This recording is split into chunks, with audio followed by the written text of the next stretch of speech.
नमस्कार, मैं हूं माधवी और आप देख रहे हैं स्वामी न्यूज। और अब समाचार विस्तार से। अजमेर उत्तर विधानसभा क्षेत्र में भाजपा में सबसे ज्यादा बगावत देखी जा रही है। इसके अलावा समाज के लोगों द्वारा मीटिंग आयोजित कर वोट नहीं देने की अपील भी की जा रही है।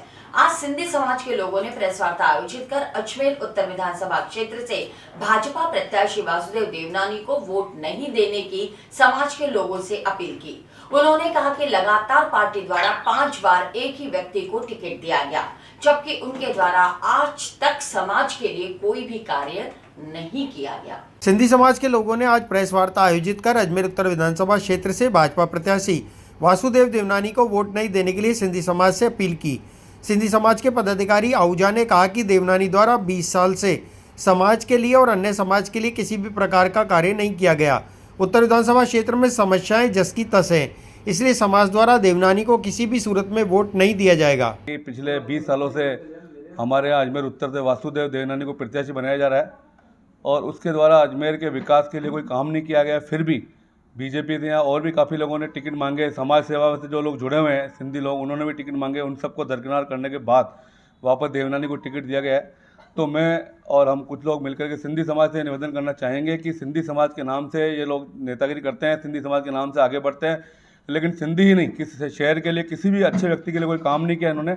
तो ऐसे व्यक्ति को वापस चुनाव में नहीं जिताया जाए, ताकि जो बीजेपी की या और जो भी नेशनल लेवल की पार्टियां, उनको पता लगे कि जिस व्यक्ति का इतना विरोध हो रहा है, जिसको जनता ने चुनाव जिता के भेजा और वो जनता का ध्यान नहीं दे रहा है, फिर भी आप उसको जिता के भेज रहे हो, तो ऊपर एक मैसेज आए कि भाई जनता वापस अपने हिसाब से टिकट विड्रॉ भी कर सकती है।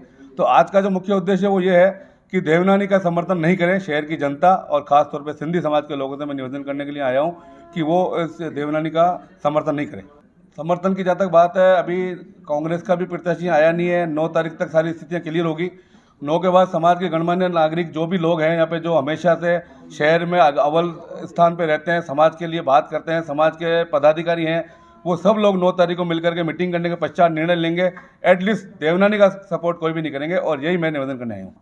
अभी समाज में किसी का भी समर्थन की कोई बात इसलिए नहीं आई है कि अभी तक तो कल काफ़ी लोग फार्म कल भरेंगे, तो उसके बाद ही स्थितियाँ क्लियर हो पाएगी। उसके बाद कुछ लोग जो दूसरों के कहने पर फार्म भरते हैं, वो कुछ लोग विड्रॉ भी करेंगे 9 तारीख को। तो ये स्थितियाँ तो 9 के बाद ही क्लियर होगी।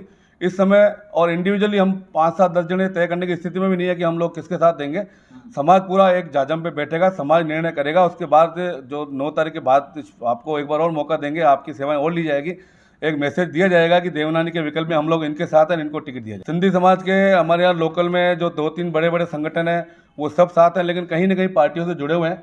वो सब लोग 9 तारीख के बाद मुख्य जाजम पे आएंगे। अभी हम यहाँ पे जो बात कर रहे हैं, या संगठन को लेकर के बात नहीं कर रहे, या इंडिविजुअली हम हमारी बात रख रहे हैं समाज के लोगों के पास। संगठन के लोग कहीं ना कहीं से एक दूसरे से इसलिए जुड़े हुए हैं कि अभी सारी स्थितियाँ क्लियर नहीं हुई है। कांग्रेस में भी कुछ लोग जुड़े हुए हैं, कांग्रेस के भी कुछ प्रत्याशी का भी नाम क्लियर हुआ नहीं है।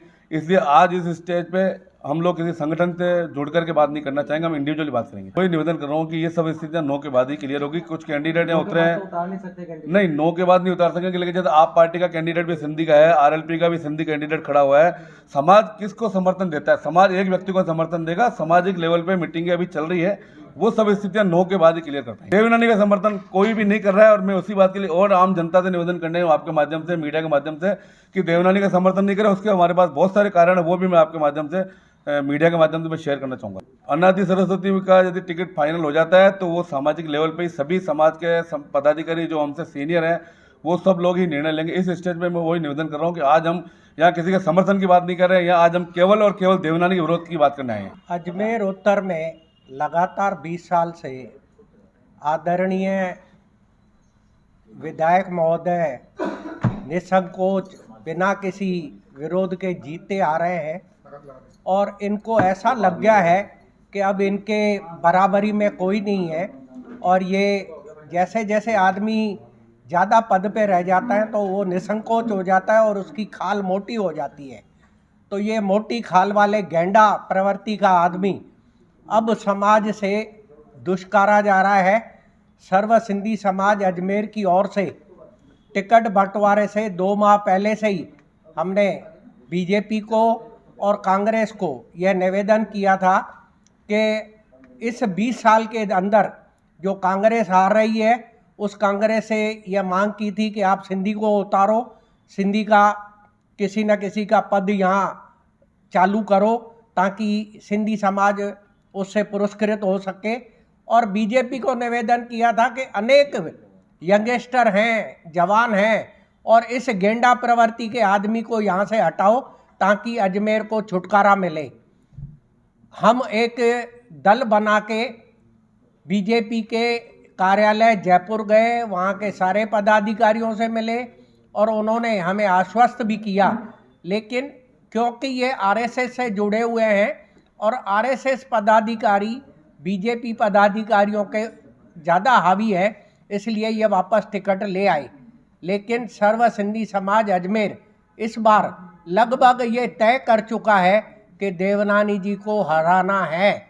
हम केवल इंतज़ार कर रहे हैं कांग्रेस का। अगर कांग्रेस ने आज किसी भी सिंधी कैंडिडेट को यहाँ से टिकट दे दिया तो पूरा सिंधी समाज अजमेर एक मत से यह आशा जाहिर कर देगा और शायद 6 तारीख के बाद आपको यह प्रेस कॉन्फ्रेंस करके बता दिया जाएगा कि सर्व सिंधी समाज पूर्ण रूप से देवनानी जी के खिलाफ हैं। आप खुद प्रेस वाले देख रहे हैं कि इनके कार्यकाल में अजमेर में 48 घंटे से पानी खिसक के 72 घंटे हो गया। जो टूटी हुई सड़कें थी पहले उनकी संख्या कम थी, अब उन टूटी हुई संख्या ज़्यादा हो गई। अगर कोई प्रेग्नेंट लेडी शहर में 2 व्हील पे घूम रही है, 4 व्हील में घूम रही है, उसको अस्पताल जाने की ज़रूरत नहीं है। वो शहर में घूमते घूमते ही उसको बच्चा हो जाएगा। उसका पैसा बचाव करने के लिए देवनानी जी ने पूरा उपक्रम कर रखा है। और हम जब भी समाज वाले देवनानी जी से मिलते हैं तो वो पहली बार लाइन तो ये कहते हैं, समाज का मेरे ऊपर कोई उपकार नहीं है, मैं समाज की वजह से जीत के नहीं आता हूँ। तो इस बार समाज भी दिखाना चाहता है कि समाज का कोई उपकार नहीं है, आप खुद जीत के दिखा दो। और देवनानी जी की अब उम्र ज़्यादा होने के कारण, वैसे भी हमारे ग्रंथों में लिखा हुआ है कि 60 साल की उम्र हो जाने के बाद आदमी को क्रोध आता है, वो दिमाग से कुछ पैदल हो जाता है। तो अब कोई भी आदमी देवनानी जी से मिलने जाता है तो कुदरती उनको क्रोध आने लग जाता है, सामने वाले की शक्ल देख के लड़ने भिड़ने लग जाते हैं। इसलिए सारे मतदाता उनके खिलाफ हैं।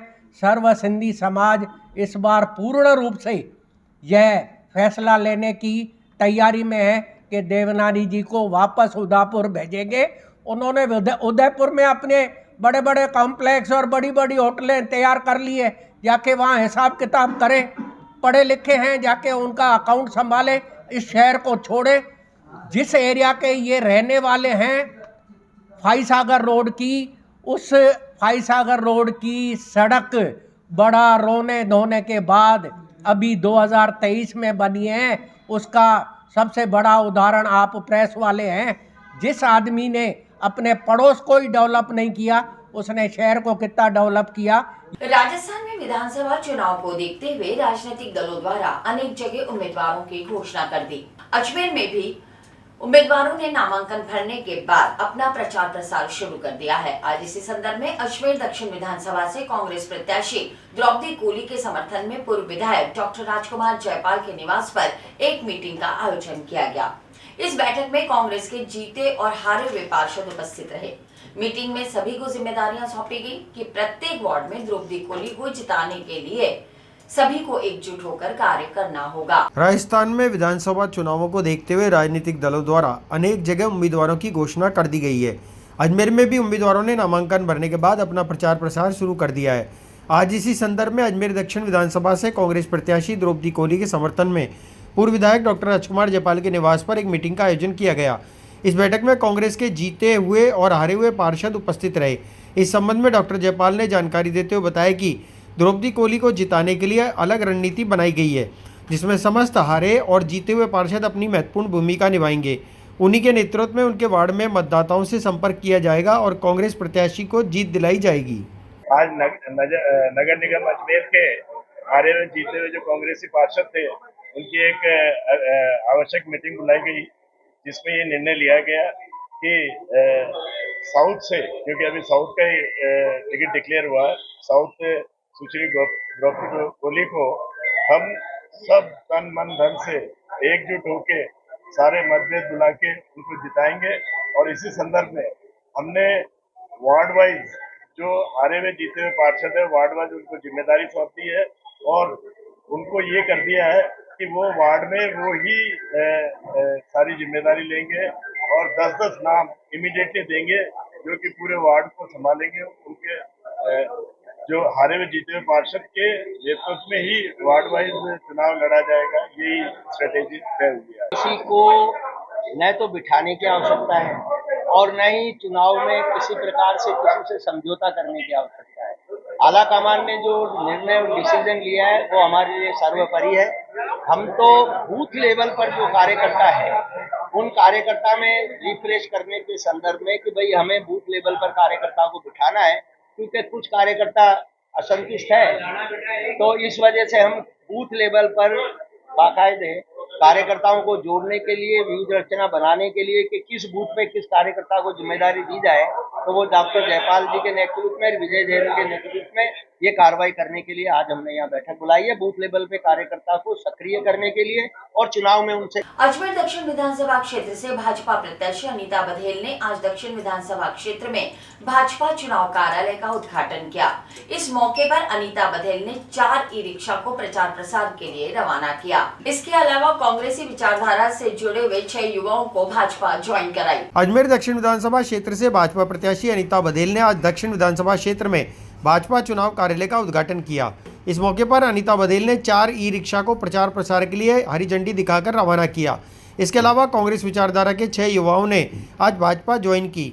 इस मौके पर विधायक अनीता बघेल और उपस्थित भाजपा पदाधिकारियों ने उन्हें दुपट्टा उड़ाकर भाजपा में शामिल किया। आज दक्षिण के कार्यालय का उद्घाटन हुआ है। इस कार्यालय के उद्घाटन के अवसर पर समस्त जो कार्यकर्ता हैं वो यहाँ उपस्थित हैं और आप देख सकते हैं किस कदर कार्यकर्ताओं में जोश है, खरोश है और इस जोश और खरोश के साथ में आज इस मुख्य कार्यालय का उद्घाटन यहाँ नगरा क्षेत्र में हुआ है। इस कार्यालय के उद्घाटन के बाद में अब हमारे जनसंपर्क के कार्यक्रम बन गए हैं और कार्यकर्ताओं के सहयोग और बल के आधार पर हम आने वाला जो चुनाव है उस चुनाव को जीतने जा रहे हैं। इस चुनाव में न केवल अजमेर दक्षिण में बल्कि समस्त अजमेर में हम सभी विधानसभाएं जीतेंगे। अजमेर दक्षिण के साथ में प्रदेश में कमल का फूल भारतीय जनता पार्टी की सरकार बन रही है और इसके साथ में हम डबल इंजन की सरकार जिसको कहते हैं, मोदी जी के कार्यों को, मोदी जी की योजनाओं को भी राजस्थान में बहुत सुगमता से हम लागू कर पाएंगे, जिससे आम जनता हितों ये भ्रष्ट, निकम्मी और नकारा सरकार जिसके शासन में 21 बार पर्चे आउट हुए हैं, उस सरकार को उखाड़ फेंकने के लिए अब कार्यकर्ता ने सैनेस्लम स्कूल के वार्षिक उत्सव में शनिवार को छात्र छात्राओं ने गीत, नृत्य एवं नाटिका के रूपांतरण के माध्यम से वहां उपस्थित हजारों दर्शकों को मंत्रमुग्ध कर दिया। इस अवसर पर वर्ष भर की उपलब्धियों के लिए छात्र छात्राओं को पुरस्कारों से नवाजा भी गया। केसरगंज स्थित स्कूल परिसर में आयोजित समारोह का मुख्य आकर्षण द वे का मंचन रहा। सेंट एंसलम स्कूल के वार्षिक उत्सव में शनिवार को छात्र छात्राओं ने गीत, नृत्य एवं नाटिका के रूपांतरण के माध्यम से वहां उपस्थित हजारों दर्शकों को मंत्रमुग्ध कर दिया। इस अवसर पर वर्ष भर की उपलब्धियों के लिए छात्र छात्राओं को पुरस्कारों से भी नवाजा गया। केसरगंज स्थित स्कूल परिसर में आयोजित समारोह का प्रमुख आकर्षण नाटिका द वे का मंचन रहा। लगभग 800 छात्र छात्राओं ने इस नाटिका के माध्यम से जीवन परीक्षणों और कष्टों से भरी यात्रा के विभिन्न पहलुओं का नाट्य रूपांतरण कर दर्शकों का भाव विभोर कर दिया। प्रतिकूल परिस्थितियों में भक्ति, शक्ति, ज्ञान में विश्वास ही वह माध्यम है जिसके द्वारा हम अपना जीवन लक्ष्य साधने में सफलता प्राप्त कर सकते हैं। समारोह के मुख्य अतिथि रिको जयपुर के कार्यकारी निदेशक डॉक्टर अरुण गर्ग, विशिष्ट अतिथि इसरो बेंगलोर के सहयोगी निदेशक वैज्ञानिक संजीव कुमार गुप्ता एवं रोमन कैथोलिक डिसेज एजुकेशनल समिति के अध्यक्ष रेवेंटर बिशप पायस थॉमस डिसूजा ने सर्वश्रेष्ठ छात्र छात्राओं को पुरस्कार प्रदान किए। स्कूल प्राचार्य रेवरेंड फादर नेल्सन ने सभी अतिथियों का स्वागत करते हुए बताया कि सर्वश्रेष्ठ छात्र के लिए रोशन तदानी, सर्वश्रेष्ठ छात्रा के लिए स्वाति बंसल, सर्वश्रेष्ठ एनसीसी कैडेट अर्शिता शर्मा को ट्रॉफी और स्मृति चिन्ह भेंट किए गए। इस अवसर पर उन्होंने सभी अतिथियों, अभिभावकों और दर्शकों का स्वागत करते हुए स्कूल का वार्षिक प्रतिवेदन प्रस्तुत किया। समारोह में स्कूल प्रबंधन के पदाधिकारी फादर कॉस्मोस शेखावत, स्वामी न्यूज़ चैनल के प्रबंध निदेशक कमल प्रकाश कृष्णानी, अंतर्राष्ट्रीय बास्केटबॉल तकनीकी अधिकारी एवं खिलाड़ी विनीत लोहिया, समाज सेवी प्रकाश जैन सहित अनेक गणमान्य अतिथियों का स्कूल प्रबंधन की ओर से पुष्प गुंज भेंट कर स्वागत किया गया। उपाचार्य रेवरन फादर अमित रोशन ने सभी का आभार व्यक्त किया। समाज सेवी और भाजपा नेता भंवर सिंह पलाड़ा ने आज अपनी नई पार्टी की घोषणा करते हुए पार्टी का गठन किया। पलाड़ा ने राष्ट्रीय जन शौर्य पार्टी बनाई। उन्होंने बताया कि उनके बेटे सहित अन्य कार्यकर्ता अजमेर की 8 विधानसभा सीट्स पर चुनाव लड़ेंगे। पलाड़ा द्वारा नई पार्टी का गठन करने के साथ ही अजमेर के राजनीतिक गलियारे में हलचल तेज हो गई। भाजपा नेता और समाज सेवी भंवर सिंह पलाड़ा ने आज अपनी नई पार्टी बनाई। उन्होंने पार्टी की घोषणा करते हुए कहा कि उनके बेटे शिवराज सिंह पलाड़ा सहित अन्य कार्यकर्ता अजमेर की 8 विधानसभा सीटों पर चुनाव लड़ेंगे। भाजपा से बागी हुए भंवर सिंह पलाड़ा ने राष्ट्रीय जन शौर्य पार्टी का गठन किया। इस मौके पर पार्टी के आज पहले ही दिन उत्तर विधानसभा क्षेत्र से निर्दलीय उम्मीदवार के रूप में फार्म भरने वाले लाल सिंह रावत ने पार्टी ज्वाइन कर ली। पलाड़ा द्वारा नई पार्टी बनाए जाने के कारण अब 8 विधानसभाओं में त्रिकोणीय मुकाबला भी देखने को मिलेगा। में कोई भावना नहीं थी। हम शुरू से मैं आज 35 साल से भारतीय जनता पार्टी से जुड़ा हुआ हूँ। मेरी आत्मा भारतीय जनता पार्टी में जुड़ी हुई थी, परंतु जिस प्रकार से भारतीय जनता पार्टी के कुछ नेताओं ने मतलब अपने स्वार्थ के आगे भारतीय जनता पार्टी का नुकसान करने का काम किया है। जब मैं एक स्वयं सेवक के रूप में मैंने यहाँ अजमेर ज़िले की जनता का 20 साल से लगातार मैं सेवा कर रहा हूँ और हमने एमएलए का चुनाव भी 3 बार लड़ा है। भारतीय जनता पार्टी से एमएलए रहे हैं, जिला प्रमुख रहे हैं और हमने सेवा करने का काम किया है। उसके बावजूद भी आज भारतीय जनता पार्टी के कुछ स्वार्थी नेताओं ने हमारा जो भारतीय जनता पार्टी से जो शिवराज सिंह पलाड़ा का लगभग तय था टिकट, सर्वे में भी नाम था, उसके बावजूद शिवराज सिंह पलाड़ा का इन्होंने टिकट काट दिया। और साथ में एक 2 स्वार्थी नेता है, एक हमारे समाज के भी नेता है और एक हमारे संगठन के महामंत्री है, इन्होंने प्रण ले रखा है कि मैं वो संगठन महामंत्री जिस दिन से आए इस राजस्थान में हर गांव ढाणी तक उन्होंने गुटबाजी में इस भारतीय जनता पार्टी को बांट दिया। ऐसे हमारे आदरणीय चंद्रशेखर जी, जिन्होंने मतलब यहाँ पे आने के बाद में जगह जगह गुटबाजी में बांट दिया, पार्टी को तोड़ने का काम किया है, पार्टी को जोड़ने का काम नहीं किया है। जिनका मतलब यूपी से लाके यहाँ दलाल बैठा रखे हैं, जो लोग टिकट उनके नज़दीकी उनकी चमचागिरी करते हैं, उनको वो टिकट देते हैं। इसके अलावा उनके बारे में लोग आज पूरी राजस्थान की जनता जानती है कि उनका क्या नेचर है, क्या चरित्र है, क्या उनका रहन सहन है, क्या है उनका काम है। एक हम जिस संगठन के जुड़े हैं, मैं भी उसका स्वयं सेवक हूँ, जिसका वो संगठन महामंत्री बन के आए हैं। मैं भी एक उनसे पहले से मैं उस आरएसएस में हूँ। जब वो नहीं आए होंगे, मैं आज 35 या 40 साल से मैं इस आरएसएस का एक स्वयं सेवक हूँ और जब वो नहीं आएंगे उससे पहले भी मैं स्वयं सेवक था। लेकिन आज वो जिस प्रकार से आरएसएस का उनमें एक भी गुण नहीं है चंद्रशेखर जी में, केवल मात्र वो यहाँ की राजस्थान की जनता का शोषण करने के लिए आए, यहाँ के हमारे संघ को बदनाम करने के लिए इस राजस्थान में आए कि यहाँ से राजस्थान में यहाँ बदनाम हो, अपनी दुकान चलाने के लिए आए। वो कोई संगठन संगठित करने के लिए नहीं है, संगठन को बढ़ाने के लिए नहीं है, भारतीय जनता पार्टी को बढ़ाने के लिए नहीं है, भारतीय जनता पार्टी का नुकसान करने के लिए आए हैं। तो मैं तो मोदी जी से, अमित शाह जी से निवेदन करना चाहता हूँ, आदरणीय मोहन भागवत जी से भी निवेदन करना चाहता हूँ और BL संतोष जी से भी निवेदन करना चाहता हूँ कि जो जिस संगठन का नाम लेके आप संगठन महामंत्री भेजा है, उसमें कहीं भी RSS के गुण नहीं है, उसमें कहीं भी संगठन के गुण नहीं है। वो केवल मात्र यहाँ माल खाने के लिए आया है, यहाँ भ्रष्टाचार करने के लिए है। उसके जो रंग ढंग है, उसके चाल चलन है, वो पूरी राजस्थान की जनता जानती है। ऐसे व्यक्ति को यहाँ से राजस्थान से तुरंत प्रभाव से, ऐसे इस चंद्रशेखर को यहाँ से राजस्थान से, यहाँ से संघ के कार्य से मुक्त करना चाहिए। क्योंकि संघ एक बहुत बड़ा ऐसा संगठन है जिसकी मैं मान सम्मान करता हूँ, करता रहूँगा, जिससे मैं जुड़ा हुआ हूँ। मैं संघ का स्वयं सेवक हूँ, आगे भी मैं उसका स्वयं सेवक रहूँगा, क्योंकि मेरा उसमें आत्मा जुड़ी हुई है। लेकिन मैं मोहन भागवत जी से निवेदन करना चाहता हूँ कि ये अपने संघ को बदनाम कर रहा है, इसलिए इस चंद्रशेखर को इस राजस्थान से हटा दो। क्योंकि ये जो अभिषेक को जिसको टिकट दिया इसने, केवल मात्र इसकी चमचागिरी, उसको वहाँ गाँव में नहीं जानते, उसको अजमेर मसूदा की एक जनता नहीं जानती उसको।